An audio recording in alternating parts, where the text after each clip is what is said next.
बिस्मिल्लाहिर्रहमानिर्रहीम अस्सलामु अलैकुम वरहमतुल्लाहि वबरकातुहू। उम्मीद है आप सब खैरियत से होंगे और अल्लाह रब्बुल इज़्ज़त की नेमतों के मज़े लूट रहे होंगे। नाज़रीन इकराम, आज हम बात करेंगे एक बहुत बड़े मसले के ऊपर। आपने थंबनेल तो देखा होगा कि भई जो उम्रा की दुआएँ हैं, उनका हम क्या करें?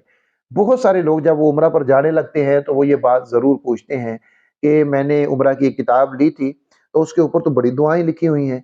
अब आप मुझे बताइए कि मैं वहाँ पर कैसे जाऊँ? मुझे तो इनमें से कोई 1-2 दुआ आती होगी, बड़ी बात है। तो ये सारी दुआएँ याद करना मेरे लिए बड़ा मुश्किल है और मैं नहीं कर सकता। तो अब क्या मुझे उम्रा नहीं करना चाहिए या मेरा उम्रा नहीं होगा? अगर मैं दुआएँ नहीं पढ़ूँगा तो क्या मेरे ऊपर वहाँ पर कोई जुर्माना, कोई दम वग़ैरह जो होता है वो लाज़िम हो जाता है या मुझे सदका देना पड़ता है? तो ये वो सवालात हैं जो लोग करते हैं। तो आज की वीडियो के अंदर हम उम्रा की, तवाफ़ की, सई की, ये सारी दुआएँ जो हैं इनके हवाले से बात करेंगे और आपकी रहनुमाई करने की कोशिश करेंगे। हमें कौन-सी दुआएँ पढ़ना ज़रूरी हैं, लाज़मी हैं और कौन-सी दुआएँ अगर हम छोड़ देंगे तो हमारे ऊपर कोई भी किसी तरह का कोई गुनाह नहीं है। याद रखिए कि जो दुआएँ हैं, जितनी भी दुआएँ लिखी जाती हैं किताबों के अंदर, उनकी वजह से ही लोग सबसे ज़्यादा परेशान होते हैं। उम्रा के लिए जो सबसे पहली दुआ है ना, जो आपने याद करनी है, वो है कि जब आप नियत करने लगते हैं, तो आप कहते हैं, अल्लाहुम्मा लब्बैक उम्रा। ये आप अल्फ़ाज़ दोहराते हैं। तो ये आप याद कर लीजिए सबसे पहले, अल्लाहुम्मा लब्बैक उम्रा। ये आप याद कर लीजिए। अगर आपको ये भी याद नहीं होता, तो कोई बात नहीं। आप वहाँ पर जब नियत करने लगे, तो आपने फिर कहना है कि या अल्लाह, मैं उम्रा की नियत करता हूँ, तो आपकी नियत हो जाएगी। तो अल्लाहुम्मा लब्बैक उम्रा, ये नियत है। और इसके बाद जो आपने पढ़ना होता है, वो होता है तलबिया। तलबिया से मुराद क्या है? लब्बैक अल्लाहुम्मा लब्बैक, लब्बैक ला शरीक लक लब्बैक, इन्नल हम्दा वन निअमता लक वल मुल्क ला शरीक लक। ये है तलबिया। ये आपने पढ़ना होता है जब आप अल्लाहुम्मा लब्बैक उम्रा कह लेते हैं, आप नियत कर लेते हैं। अब आपने 3 मरतबा इसका पढ़ना, ये सुन्नत है, 1 मरतबा पढ़ना लाज़िम है। आपने ये तलबिया पढ़ना है, ये आप ज़रूर याद कर लें। तलबिया आप ज़रूर याद कर लें, इसको बार-बार पढ़ना होता है, पूरे रास्ते में पढ़ना होता है, इसकी बहुत ज़्यादा फ़ज़ीलत है। तो आप तलबिया ज़रूर याद कर लीजिए, आसान है, मुश्किल नहीं है। लब्बैक अल्लाहुम्मा लब्बैक। लब्बैक जो है आसान सा लफ़्ज़ है, ये अमूमी तौर के ऊपर याद होता है। अल्लाहुम्मा, ये भी अमूमी तौर के ऊपर याद होता है। तो अब देखिए, एक हिस्सा जो शुरू का है वो तो आपको याद हो गया। लब्बैक अल्लाहुम्मा लब्बैक, लब्बैक ला शरीक लक लब्बैक, इन्नल हम्दा वन निअमता लक वल मुल्क ला शरीक लक। आसान है, मुश्किल नहीं है। आप इसको 5-6 दफा पढ़ेंगे, आपको आधे से ज्यादा वैसे ही याद हो जाना है। तो आप इसको जरूर याद कर लीजिए। अगर आपको ऐसे नहीं याद हो रहा देखकर, तो आप अपने मोबाइल के अंदर डाउनलोड कर लें और वहां से इसको आप सुनना शुरू कर दें और इसको आप याद करते रहें। तो आपने तलबिया याद कर लेना है, ये बहुत ज्यादा जरूरी है। इस सब के बावजूद भी अगर आप नहीं याद कर पाए, तो जब आप नियत कर लेते हैं, तो नियत करने के बाद आप किसी को भी कह सकते हैं कि मुझे तलबिया पढ़वा दो। उससे आप तलबिया पढ़ लें, वो आपको पढ़ा देगा, तो आपका तलबिया हो जाएगा। आप मोबाइल के अंदर कर लें, उससे बार-बार सुनते रहेंगे तो आपको वैसे भी याद हो जाएगा। अब जब आप वहां पर पहुंच जाते हैं, तो आपने मस्जिद में दाखिल होना है, तो मस्जिद में दाखिल होते हुए आप दुआ पढ़ लें मस्जिद में दाखिल होने की, अल्लाहुम्मा अफ्तह ली अबवाब रहमतिक, ये आप पढ़ लीजिए। तो अगर ये भी नहीं आती, कोई बात नहीं, आप दुआ करते हुए जाएं कि या अल्लाह, मेरे लिए अपनी रहमत के दरवाजे खोल दीजिए। आपने अपने घर में मुझे बुला लिया, तो आप कोई भी दुआ कर सकते हैं। इसके लिए लाजमी नहीं है कि आपने यही याद करनी है, ये उन लोगों के लिए है जो नहीं याद कर पाते। और अगर कोई याद कर सकता है तो वो ये दुआएं याद कर ले, उसको जाहिर है इससे फायदा ही होगा। अब आप मस्जिद में दाखिल हो जाते हैं, मस्जिद हराम में आप चलते जाते हैं आगे, तो सामने आपके फिर बैतुल्लाह शरीफ आ जाता है।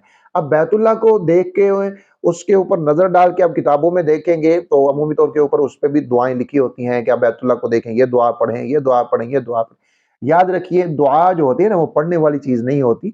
दुआ कैफियत है जो इंसान के अंदर से आती है।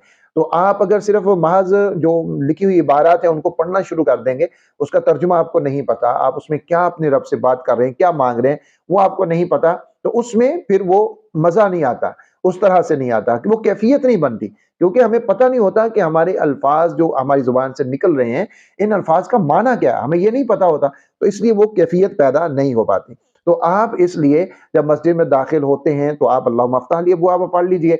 आप बैतुल्लाह के पास आ गए, तो अब आपने कोई दुआएं आपको नहीं आती, कोई बात नहीं, घबराना आपने बिल्कुल भी नहीं है। थोड़ा सा साइड पे हो जाइए और फिर अपनी जुबान में अपने रब से मांगिए। وہ تو ہر زبان کو جاننے والا ہے بھائی، آپ اردو میں مانگے، پنجابی میں مانگے، پشتو میں مانگے، سندھی، آپ وہاں پر دیکھیں نا پوری دنیا سے لوگ جمع ہیں اور وہ دعائیں مانگ رہے ہیں، کوئی کسی زبان میں، کوئی کسی زبان میں۔ گونگے بھی تو ہیں نا جو بول نہیں پاتے، ان کی دعائیں کون سنتا ہے؟ تو ان کی دعائیں بھی ہمارا رب ہی سنتا ہے۔ تو اس لیے آپ اس میں پریشان نہیں ہونا، آپ نے نظر پڑی ہے تو آپ اگر یاد کر سکتے ہیں تو یہ یاد کر لیجئے، اللہم انت السلام منک السلام فحینا ربنا بالسلام، یہ یاد کر سکتے ہیں کر لیجئے، نہیں یاد کوئی بات نہیں، پریشان نہیں ہونا، بس آپ اپنی زبان کے اندر جو دعا اللہ رب العزت سے کرنا چاہیں آپ کیجئے اور مانگیے۔ اب اس کے بعد جب آپ اگلا مرحلہ آتا ہے، طواف آپ نے شروع کرنا ہے، عمرہ آپ کا شروع ہو رہا ہے طواف سے، تو اب آپ نے طواف کرنا ہے، تو طواف کے لیے جب آپ حجر اسود کے سامنے آ جاتے ہیں، وہاں پر آ کر آپ نے ایک جملہ کہنا ہوتا ہے، بسم اللہ اللہ اکبر، بسم اللہ اللہ اکبر۔ جب آپ نے سلام کرنا ہے، ہاتھ سے اشارہ حجر اسود کی طرف کرنا ہے، تو آپ نے کہنا ہے بسم اللہ اللہ اکبر، یہ آپ نے کہنا ہے۔ بس یہ بھی آسان ہے، بسم اللہ سبھی کو آتا ہے، اللہ اکبر بھی سبھی کو آتا ہے، تو یہ بالکل آسان ہے۔ تو وہاں پر آپ کو یہ یاد کرنا ہے بسم اللہ اللہ اکبر، اور یہ آپ نے کہہ لینا ہے۔ اب جب آپ نے یہ کہہ لیا، اب آپ کا طواف شروع ہو گیا، کعبۃ اللہ کے چکر آپ کے شروع ہو جاتے ہیں۔ اب جب ان چکروں کو آپ شروع کرتے ہیں نا، تو پھر آپ دیکھتے ہیں کہ میری پاس فلانی کتاب ہے، اس کے اندر لکھے کہ پہلے چکر کی یہ دعا ہے، دوسرے کی یہ ہے، تیسرے کی یہ ہے، چوتھے، پانچویں، چھٹے، ساتویں کی یہ دعائیں ہیں، اور مجھے تو وہ دعائیں آتی نہیں ہیں۔ تو پھر وہاں سے ہم نکالتے ہیں کتاب، ہاتھ میں پکڑتے ہیں اور اونچا اونچا پڑھنا شروع کر دیتے ہیں، اور ہمیں وہ پتہ نہیں ہوتا ان دعاؤں میں ہم کیا اپنے رب سے مانگ رہے ہیں۔ تو اس لیے آپ وہ کتاب نکالنے کی آپ کو ضرورت نہیں ہے۔ کسی بھی جو چکر ہیں کعبۃ اللہ کے، ان کی کوئی خاص دعا نہیں ہے کہ آپ نے پہلے میں یہ پڑھنی ہے تو آپ کا طواف ہوگا، دوسرے میں یہ پڑھنی ہے تو آپ کا طواف ہوگا، تیسرے میں یہ پڑھنی ہے تو آپ کا طواف۔ یہ بس علماء کرام نے کچھ دعائیں جمع کر دیں، اور وہ اس لیے کہ لوگ جو ہیں کئی سوال کرتے ہیں جی ہم کون سی دعا مانگے وہاں پر، ہمیں تو دعائیں نہیں آتی، تو ہم کیا کہیں، کوئی ہمیں دعائیں بتا دیں۔ تو انہوں نے کہا اچھا چلو یہ والی دعائیں تم وہاں پر مانگ لو، لیکن انہوں نے یہ نہیں لکھا ہوا کہ یہ دعائیں جو ہیں اس طرح مانگنا یہ سنت ہے۔ اب یہاں پر جب آپ طواف کرتے ہیں تو آپ طواف کرتے کرتے آتے ہیں رکن یمانی کے پاس۔